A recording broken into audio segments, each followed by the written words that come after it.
right, let's listen to Ashleigh Plumptre, of course. Austin caught up with her in London, in the Nigerian house. I will listen to her, and of course, you know he's going to join us. Is it Thursday? So Ballon Money will be right here in the studio after this. Your visit to the Nigeria house, does it make you resonate one more time with the motherland? Yeah, honestly, just being there for the week of celebrations was incredible. I've only been to Nigeria for football camp, so to experience going, obviously as a winner alongside the team, seeing some of my family, being able to be in Abuja and in Lagos as well and celebrate in both places was something that whole week will stay with me for the rest of my life. This victory, what does it mean, and what can it do for the girl child in Nigeria and Africa in general? Yeah, it's huge. I think all of us as players, we know the responsibility that we have. I always say, especially like the young people that I'm around, obviously we're in a privileged position to be in a position where a lot of young girls would like to get to, and I think a lot of them look up to us to a point where they want to be able to follow in our footsteps. But I think one thing I try and emphasize to young people is everybody will have their own unique journey to getting there, and I really do believe in how the journey feels rather than the end goal. Like for me, the end goal when I was younger, it was never to be a professional footballer. I always encourage young people to listen to their intuition, to themselves, their own dreams, try not to like get too distracted by outside noise, and just try and follow in. Sure, like be inspired, but there isn't another version of you, you know, so you put your footprint on your journey and then you then become that person for other young people then to look up to. Fantastic. This victory, are you confident it can transform women's football in Nigeria? Yeah, I think obviously the team has had success for many, many years, and obviously with women's football being bigger now, it's nice that, and I wasn't expecting how big it was when we won. I knew what it meant for people, but I don't think I really knew how much it meant for Nigerians, for women's football in Nigeria and West Africa and Africa as a whole. But I think the important thing is like when you're successful, there's a lot of attention when you've won, but then it's the what next, and then sustaining any level of support or backing. And obviously a lot of people have appreciated us, and you know, they've congratulated us and said how much it's meant to the nation. But I think the next thing is like, well, then what can this success do? Obviously when you talk about what it can do for the girl child, like we don't want this just to be a celebration of like a week, 2 weeks, 1 month. It has to then infiltrate down into academy systems, into the setup in Nigeria. How can we make these opportunities more accessible to young people so that when we talk about young people having a dream, it's so easy for us to say, you know, have a dream and it can come true. But I think that's sometimes wishful thinking. Like there are certain things that have to be put in place to support young people to get those opportunities. So I hope that's the next thing. And when the Super Falcons were lifting the trophy, the Lionesses were also winning the Euros again. How does that make you feel? Amazing. Honestly, I was following their journey at the same time that I was out in Morocco. And I grew up playing with some of the girls from a young age. So to be able to see their success and sustain success and see how much it's changing football in this country is incredible. Because obviously when I grew up playing with those girls, we were just playing, just enjoying football. We didn't know what it would amount to. And for me, obviously, being born here and brought up here, just to see how women's football has grown and to see how successful some of these girls have been. And I know them as separate from a footballer. I know them as people, and I know that they're good people. So it's nice that they are role models that I don't know, I'm happy that like young people, like my younger siblings, can look up to them because they're more than just footballers. How special is it representing Nigeria? Yeah, this is a question I don't think with my answer I can ever really put it into words because it far goes beyond football. I didn't know, like when I stepped into this journey, I didn't really know what it would look like or what I even expected. For me, I didn't need to know, but it was just kind of walking. I like to use the phrase like stepping into my truth. So it's something that I felt that I was connected to and I wanted to explore. And yeah, I mean, like I've now become more connected to part of my heritage in so many ways. And I I'm just looking forward to slowly uncovering more and more, you know, like even after this win, like going to Nigeria, experiencing Nigeria in a completely different way than just going there to play football, even bringing family members together that we've never done before, like things like that. I just hope is like a trickle-on effect from, you know, football in particular in Nigeria, but also like for myself, my journey, and then hopefully people who see my journey and it resonates with them a little bit. Resonates. I mean, when you listen to Ashleigh, you just want her to keep talking because she has a lot in that tank. The second part of that interview, you get to listen to it tomorrow on the show.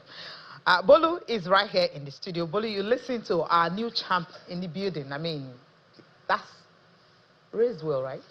Oh, it felt like, well, first of all, good to be here again. Good to be here with you after a very long time. And you said some things that are key, to be raised well. You cannot take that away. Although, you can also take away learning the kind of raising you were given. There are some people, they were raised well, but decided to choose their path as well. And he also spoke about falling and picking yourself up. After falling on the other, some persons just give it up there, say, no more going back. And education and sports can work together. That's another definition of it. Yeah, and that's actually alluded to that. Austin, thank you so much for that interview, you know, with her, because sometimes we just focus on the winning, but she's trying to educate us and tell us that, look, outside the winning, yes, success comes with it. It's not the first time, it's the 10th time. I mean, the 1, 2, 3, 4, 5, 6, 7, 8, 9 that we won, nothing has come out of it. I mean, the 10th time, yes, you're having everybody, you know, coming in, trying to, you know, latch on the success that these girls have recorded. Thank God for some brands that have been there from the very beginning, you know, these telecommunications and all of them. But the others are just trying to, oh, you know what, oh, Falcons won, let's just, you know, capture the glory and add something to us. But she said something about the girl out there who wants to dream. What does she have to dream about? Where are the infrastructure? Where are the things you need to see, you know, that you can look at and say, you know what, I want to be like Ashleigh. Where is the path that has been created? It's hard to see that because some of these players on their own, I mean, they do most of the things on their own, and then, okay, yeah. I know, yeah, you know, she even said it should even go down to the academies, you know, that this is what they want to be remembered for, not just about winning. But we talk about this all the time. We just hope that our leaders will listen, you know, someday and start doing the right thing. Sports Tonight on Channels Television. Let's go on this quick break. Now, when we come back, I'm sure you know there's still so much more to talk about because it's an action-packed world of sports. Don't go anywhere. Stay.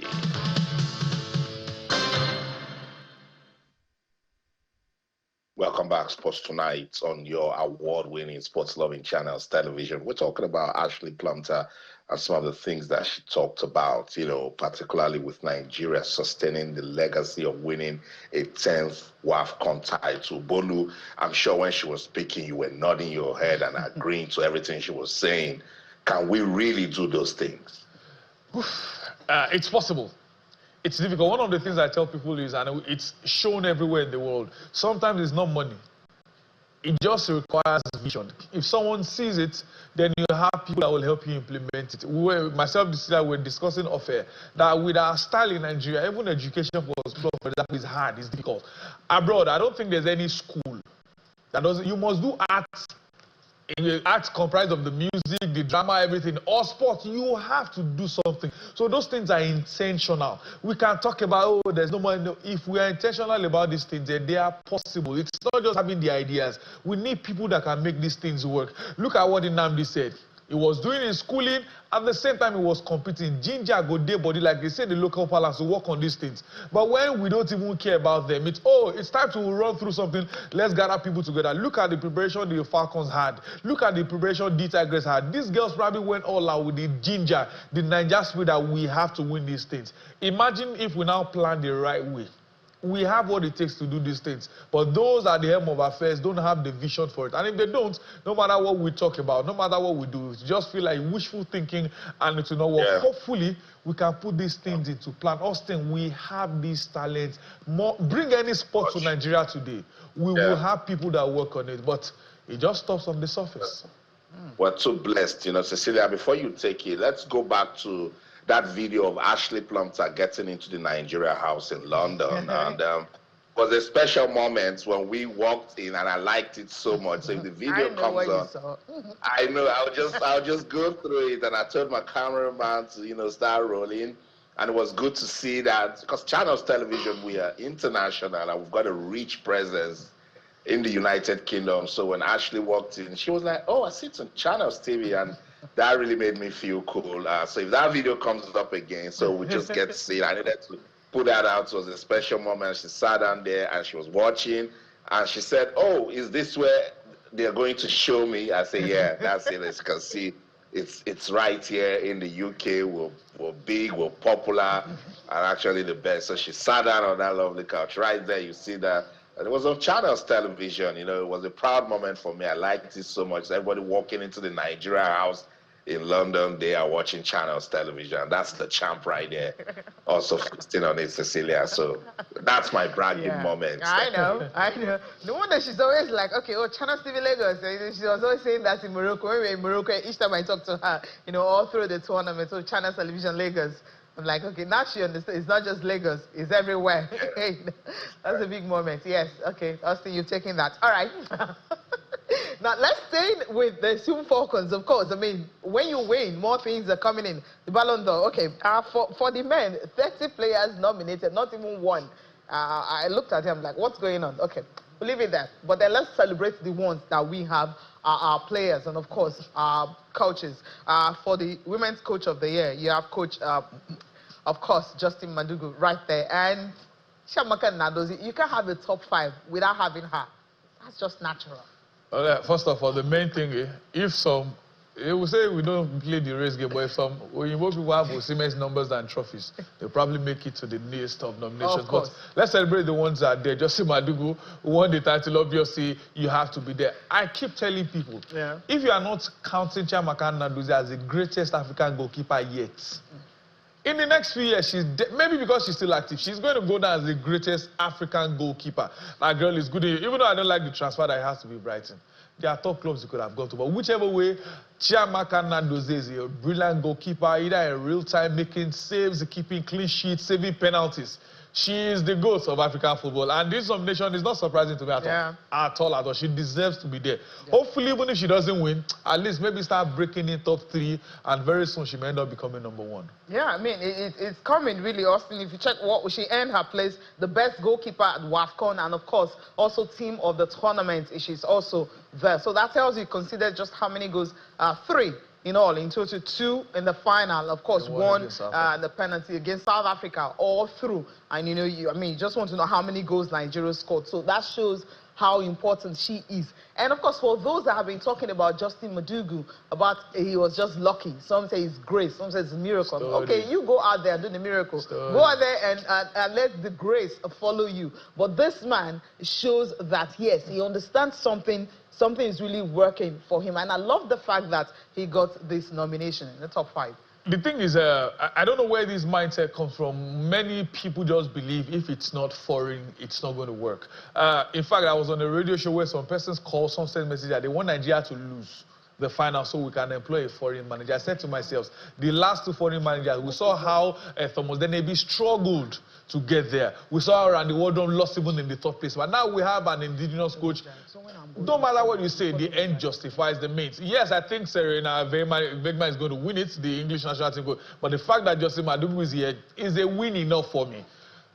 When last did we have a Nigerian manager that gets to break into the battle? So I think I'm happy for him. Everything is just working out well for him. From all the talk downs out, this guy go mess up, he won't do well. To get into the final, he was lucky. They were 2-0 down. We said it. He's a useless coach. To winning, coming down from 2 goals down and winning. No matter what you say about him, he's a champion. And now his name has been called among the top 5 coaches in the world. I think that alone for me is a win for Justin Madugu.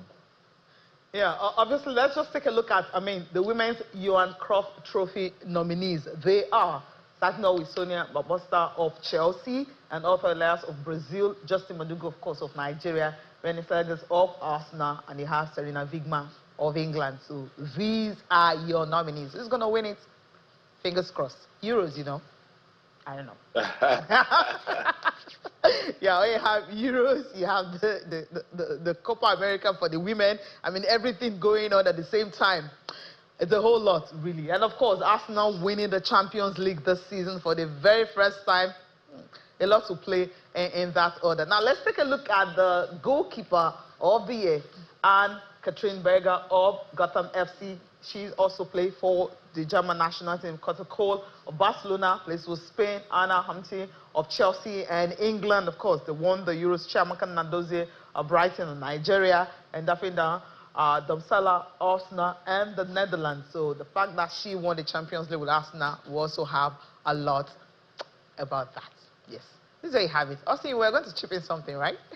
No, I love it, and I love this story for Chiamaka Nnadozie, and it's a clear testament again that if we invest in the grassroots, if we invest in youth, that we reap it. You know, the longevity she's enjoying, she and Rasheedat Ajibade, was simply because they joined the national team very early, still I think 16 or 17, and look at how we're talking about her now. Everyone knows the name, and I'm so happy for Chiamaka because she has now come to a country where you just need one moment and the media will amplify it and everybody will be talking about you. You know, she has joined Brighton Women's Football Club. So yeah. I like it. The nomination is just enough pride for us as Nigerians, you know, and Africa in general, that we've got somebody in that conversation when you talk about the world's best. And for Justin Madugu, I said it on the show. I don't know if you were part of the show when I said that right after that victory against Zambia. Something changed, you know.